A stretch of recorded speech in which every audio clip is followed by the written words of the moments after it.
ഹെബ്രായർക്കെഴുതിയ ലേഖനം 1-ാം അധ്യായം. പൂർവകാലങ്ങളിൽ പ്രവാചകന്മാർ വഴി വിവിധ ഘട്ടങ്ങളിലും വിവിധ രീതികളിലും ദൈവം പിതാക്കന്മാരോട് സംസാരിച്ചു. ഈ അവസാന നാളുകളിൽ പുത്രൻ വഴി അവിടുന്ന് നമ്മോട് സംസാരിച്ചിരിക്കുന്നു. അവനെ അവിടുന്ന് സകലത്തിൻ്റെയും അവകാശിയായി അവരോധിക്കുകയും അവൻ മുഖേന പ്രപഞ്ചം സൃഷ്ടിക്കുകയും ചെയ്തു. അവൻ അവിടുത്തെ മഹത്വത്തിൻ്റെ തേജസ്സും സത്തയുടെ മുദ്രയുമാണ്. തൻ്റെ ശക്തിയുടെ വചനത്താൽ അവൻ എല്ലാറ്റിനെയും താങ്ങി നിർത്തുന്നു. പാപങ്ങളുടെ ശുദ്ധീകരണം നടത്തിയിട്ട് ഉന്നതങ്ങളിൽ മഹത്വത്തിൻ്റെ വലത്തുഭാഗത്ത് അവൻ ഉപവിഷ്ടനായി. അവൻ അവകാശമാക്കിയ നാമം ദൂതന്മാരുടേതിനേക്കാൾ ശ്രേഷ്ഠമായിരിക്കുന്നതുപോലെ അവനും അവരെക്കാൾ മഹനീയനാണ്. എന്തെന്നാൽ ദൂതന്മാരിൽ ആരോടാണ് എപ്പോഴെങ്കിലും നീ എൻ്റെ പുത്രനാണ്, ഇന്നു ഞാൻ നിനക്ക് ജന്മമേകി എന്ന് വീണ്ടും ഞാൻ അവന് പിതാവും അവൻ എനിക്ക് പുത്രനുമായിരിക്കും എന്ന് ദൈവം അരുൾ ചെയ്തിട്ടുള്ളത്? പിന്നെയും തൻ്റെ ആദ്യജാതനെ ലോകത്തിലേക്ക് അയക്കുമ്പോൾ അവിടുന്ന് പറയുന്നു, ദൈവത്തിൻ്റെ ദൂതന്മാരെല്ലാം അവനെ ആരാധിക്കട്ടെ. അവിടുന്ന് തൻ്റെ ദൂതന്മാരെ കാറ്റുകളും ശുശ്രൂഷകരെ തീനാളങ്ങളുമാക്കുന്നു എന്നും ദൂതന്മാരെക്കുറിച്ച് പറഞ്ഞിരിക്കുന്നു. പുത്രനെപ്പറ്റിയോ, ദൈവമേ, അങ്ങയുടെ സിംഹാസനം എന്നേക്കുമുള്ളതാണ്, അങ്ങയുടെ രാജ്യത്തിൻ്റെ ചെങ്കോൽ പരമാർത്ഥതയുടെ ചെങ്കോലാണ് എന്നും. അങ്ങ് നീതിയെ സ്നേഹിച്ചു, അനീതിയെ വെറുത്തു. അതിനാൽ അങ്ങയുടെ സ്നേഹിതരെക്കാൾ അധികമായി സന്തോഷത്തിൻ്റെ തൈലം കൊണ്ട് അങ്ങയുടെ ദൈവം അങ്ങയെ അഭിഷേകം ചെയ്തിരിക്കുന്നു.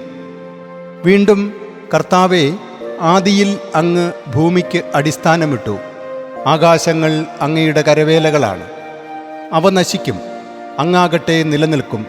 വസ്ത്രം പോലെ എല്ലാം പഴകിപ്പോകും. മേലങ്കി പോലെ അങ്ങ് അവ മടക്കും. വസ്ത്രം പോലെ അവ മാറ്റും. എന്നാൽ അങ്ങ് തന്നെ. അങ്ങയുടെ വത്സരങ്ങൾ അവസാനിക്കുകയുമില്ല. നിന്റെ ശത്രുക്കളെ ഞാൻ നിനക്ക് പാദപീഠമാക്കുവോളം എൻ്റെ വലത്തുഭാഗത്തിരിക്കുക എന്ന് ദൂതന്മാരിൽ ആരോടാണ് എപ്പോഴെങ്കിലും അവിടുന്ന് പറഞ്ഞിട്ടുള്ളത്? രക്ഷയുടെ അവകാശികളാകാനിരിക്കുന്നവർക്ക് ശുശ്രൂഷ ചെയ്യാൻ അയക്കപ്പെട്ട സേവകരായ അരൂപികളല്ലേ അവരെല്ലാം?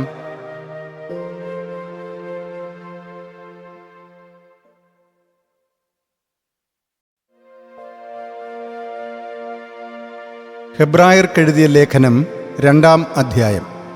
ഇക്കാരണത്താൽ നാം കേട്ടിട്ടുള്ളവയിൽ നിന്ന് അകന്നു പോകാതിരിക്കാൻ അവയിൽ കൂടുതൽ ശ്രദ്ധിക്കേണ്ടത് ആവശ്യമാണ്. ദൂതന്മാർ വഴി പറയപ്പെട്ട വചനം സ്ഥിരീകരിക്കപ്പെടുകയും ഓരോ നിയമലംഘനത്തിനും അനുസരണമില്ലായ്മയ്ക്കും തക്ക ശിക്ഷ ലഭിക്കുകയും ചെയ്തെങ്കിൽ ഇത്ര മഹത്തായ രക്ഷ അവഗണിച്ചിട്ട് നാം ശിക്ഷയിൽ നിന്ന് എങ്ങനെ രക്ഷപ്പെടും? ഈ രക്ഷ കർത്താവ് തന്നെ ആദ്യം പ്രഖ്യാപിക്കുകയും അതു ശ്രവിച്ചവർ നമുക്ക് സ്ഥിരീകരിച്ചു തരികയും ചെയ്തു. അടയാളങ്ങൾ, അത്ഭുതങ്ങൾ, പല വിധത്തിലുമുള്ള ശക്തികർമ്മങ്ങൾ എന്നിവയാലും തൻ്റെ ഇഷ്ടത്തിനൊത്ത് പരിശുദ്ധാത്മാവിൻ്റെ ദാനങ്ങളാലും ദൈവം തന്നെ ഇതിന് സാക്ഷ്യം നൽകിയിരിക്കുന്നു. എന്തെന്നാൽ നാം പരാമർശിക്കുന്ന ഭാവി ലോകത്തെ ദൂതന്മാർക്കല്ലല്ലോ അവിടുന്ന് അധീനമാക്കിയത്.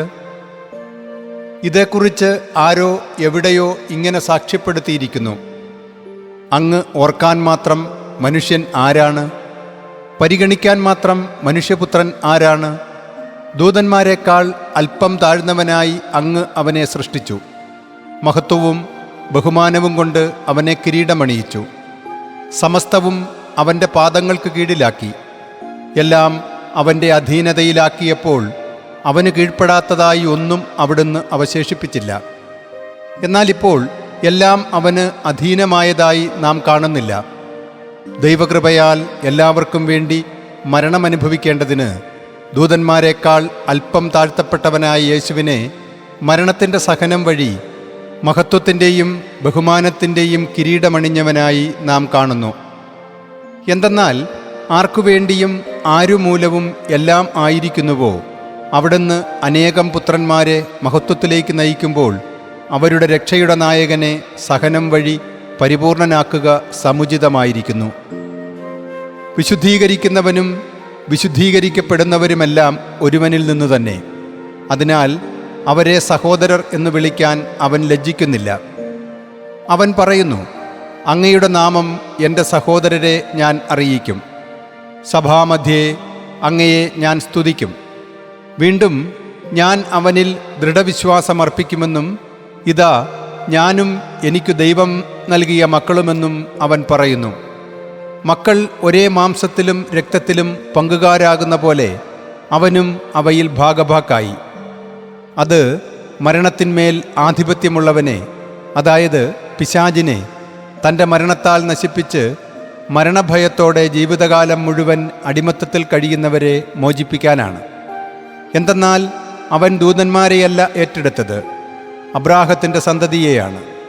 ജനങ്ങളുടെ പാപങ്ങൾക്ക് പരിഹാരം ചെയ്യുന്നതിനു വേണ്ടി ദൈവിക കാര്യങ്ങളിൽ വിശ്വസ്തനും കരുണയുള്ളവനുമായ പ്രധാന പുരോഹിതനാകാൻ അവൻ എല്ലാ കാര്യങ്ങളിലും തൻ്റെ സഹോദരനോട് സദൃശനാകേണ്ടിയിരുന്നു.